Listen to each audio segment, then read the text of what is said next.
Itself, the international coalition says aerial strikes have successfully halted the forces of Colonel Gaddafi. There are reports over 60 people have been killed so far. The US says it's fired more than 12 cruise missiles at targets on Monday, and Canadian planes have now joined the action too. Western officials claim to have destroyed a command centre used by the Libyan army in Tripoli, but deny that Gaddafi was a target. Let's get more from Paula Sleer now. She's in Tripoli for us, the capital. Paula, good evening to you. Now, there were more strikes and fighting overnight. What is the situation in Libya now? Bring us up to date, if you will.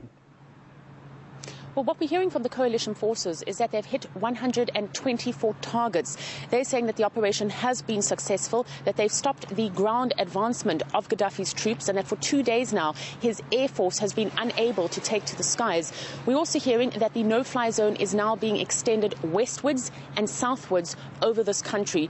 But at the same time, there is intensive fighting in Misrata. It's the last rebel-held town in the west of this country. It's about 200 kilometers to the east of the capital city of Tripoli. We're hearing reports that Gaddafi's men have completely surrounded the town, that they've cut off all supplies of electricity, fuel and water.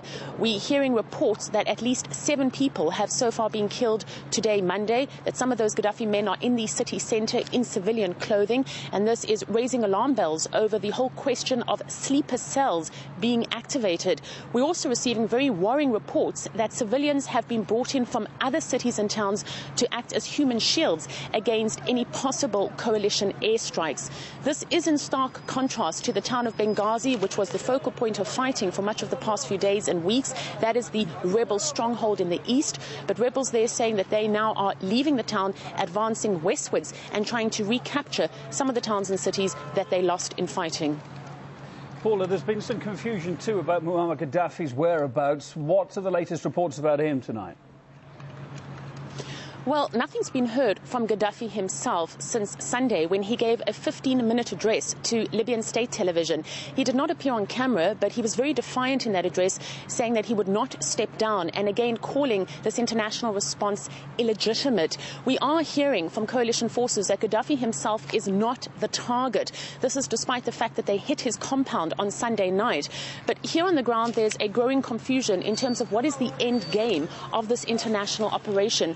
The rebels are increasingly calling for some kind of air cover as they move westwards, as they advance back over territory they've lost. And no doubt the international community, if it says it is there to protect the peace, will need to respond to those calls in some kind of a manner. But that response might see innocent civilians being killed. So there's that kind of tension here. And it certainly is only made more confusing by some of the statements we saw coming out of Britain today. There we saw the British military saying that Gaddafi remains a legitimate target because he is the head of the army here. Now, at the same time, the questions in terms of how this will end are being answered here by saying either in a stalemate or in some kind of a failed state, where you would see the rebels perhaps holding on to power in the east and Gaddafi remaining onto power in the west. But people are asking the question whether indeed this is in the best interests of Libya. All right, Paula, thank you for bringing us up to date there. Paula Sleer in Tripoli. And our correspondent's been in Tripoli indeed for the past fortnight, following every twist